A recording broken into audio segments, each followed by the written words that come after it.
The sirens begin before dawn, slicing through Jerusalem's quiet like a blade, and in that instant, the camera locks onto one man whose entire life has been a rehearsal for this moment.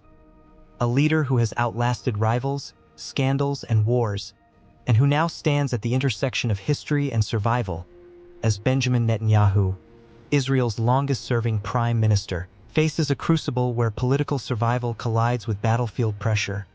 And if you stay with this story to the end, you will understand not only how power is held in a democracy under fire, but why this war may decide whether Netanyahu is remembered as a guardian of the state or the architect of its deepest reckoning. So before the smoke clears and the headlines blur into noise, subscribe, settle in, and watch closely, because the answer is hidden in choices made long before the first rocket flew. Netanyahu's story does not begin with the war that dominates screens today, but with a boy shaped by exile and return, by a father who believed history was a relentless cycle of persecution and self-defense. A worldview forged in the writings of Benjamin Netanyahu, a historian of Jewish survival who taught his sons that power unused invites catastrophe. And young Bibi absorbed this lesson as gospel, carrying it from Jerusalem to Philadelphia, and then to MIT, where he learned the language of American confidence and media precision, a skill that would later let him speak to U.S. audiences as if he were born to it, fluent in the rhythms of cable news and congressional applause. A politician who understood that in the modern age wars are fought not only with tanks, but with narratives. The defining wound of his life came in 1976, when his brother Yonatan was killed leading the Entebbe raid. A daring rescue that seared into Netanyahu a belief that decisive force saves lives, and hesitation kills, a belief that would echo decades later when he weighed ceasefires against military escalation.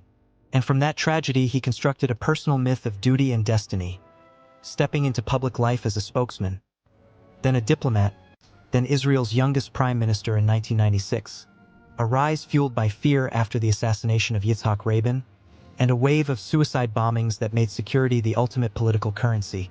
Netanyahu mastered that currency, promising safety in a region that offers none. But his first term revealed the paradox that would define him.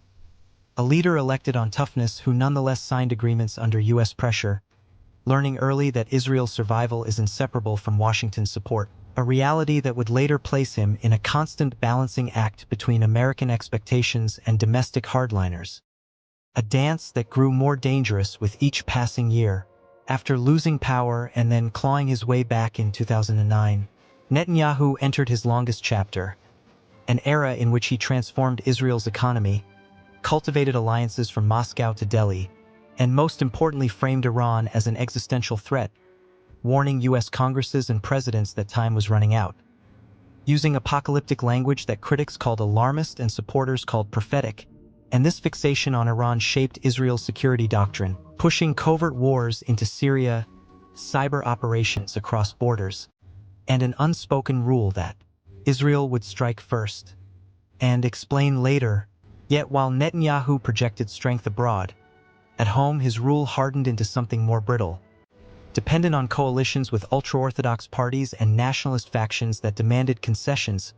Settlements expanded, polarization deepened, and corruption investigations gathered like storm clouds, culminating in indictments that threatened to end his career, and prison time that would erase his legacy. And it was here that political survival became as urgent as national security, intertwining his personal fate with the fate of the state in ways that alarmed critics and energized supporters who saw him as the only leader capable of navigating chaos.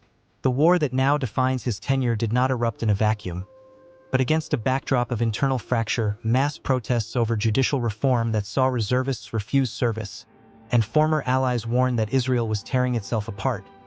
A moment when enemies watched closely, and when the shock came, it was devastating.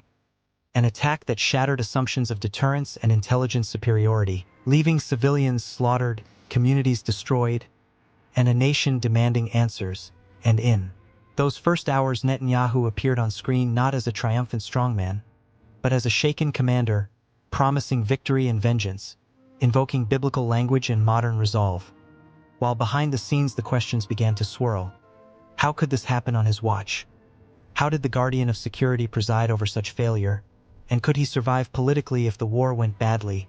Battlefield pressure is relentless, measured in casualties, hostages, international condemnation, and the ticking clock of public patience, and Netanyahu's response has been to double down, authorizing massive military operations with the stated goal of destroying Hamas, framing the war as a fight for civilization itself, echoing language designed to resonate with American audiences steeped in post-9/11 memory. While critics warn of humanitarian catastrophe and strategic overreach, and every decision becomes a referendum on his leadership, each bombing raid a test of resolve, each negotiation over hostages a potential crack in his armor. The United States looms large in this drama, an ally whose weapons, vetoes, and moral backing are indispensable, and Netanyahu's relationship with Washington has always been transactional and theatrical, from his clashes with Barack Obama to his warm embrace of Donald Trump. And now, under a different administration, he must recalibrate, presenting Israel's war aims as aligned with American values, while resisting pressure to limit operations, a high-wire act that requires constant messaging, constant reassurance, and constant defiance. And here his media instincts shine, as he addresses American networks, invoking shared history and shared enemies, knowing that U.S. public opinion can shape the limits of his campaign.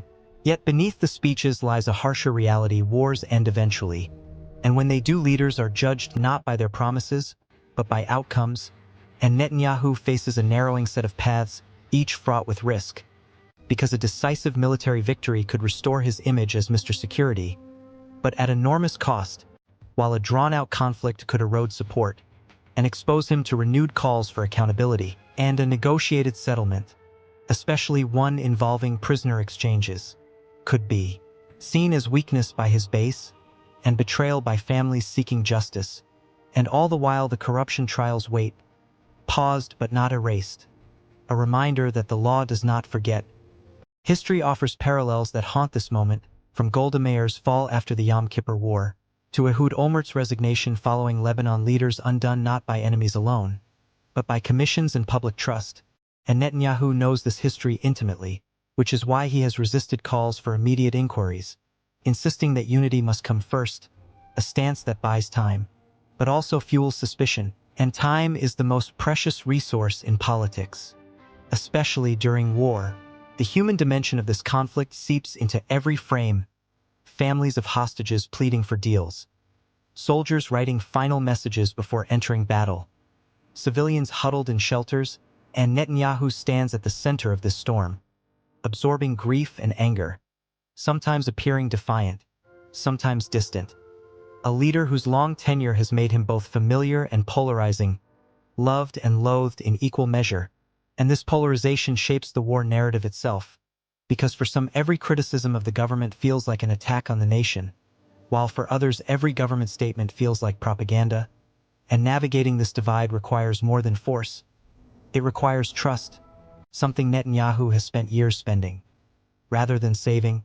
As the war grinds on, international pressure intensifies, images circulate, allies question tactics, adversaries probe for weakness, and Netanyahu responds by widening the frame, warning of a regional conflagration involving Hezbollah and Iran, suggesting that restraint invites a larger war, a message that both justifies continued operations and raises the stakes, because if escalation comes, the costs will multiply, and the margin for error will vanish, and the leader who built his career on security will be judged by whether he prevented catastrophe or walked into it.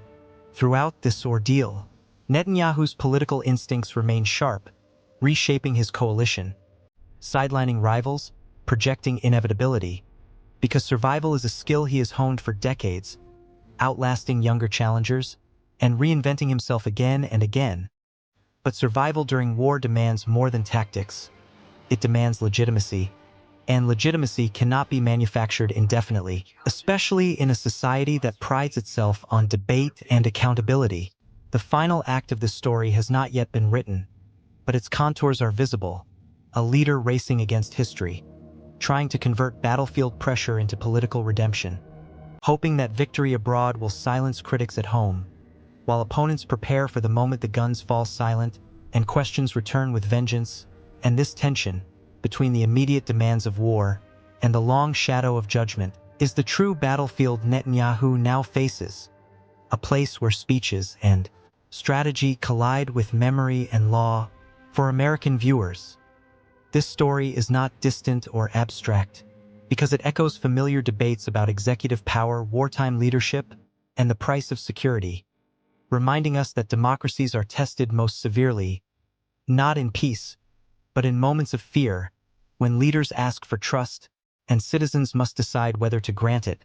And as the sirens fade, and the cameras pull back, the promise of this documentary is not to tell you what to think, but to show you how one man's choices, shaped by history, ideology, and ambition, converge in a war that may define a nation and a legacy.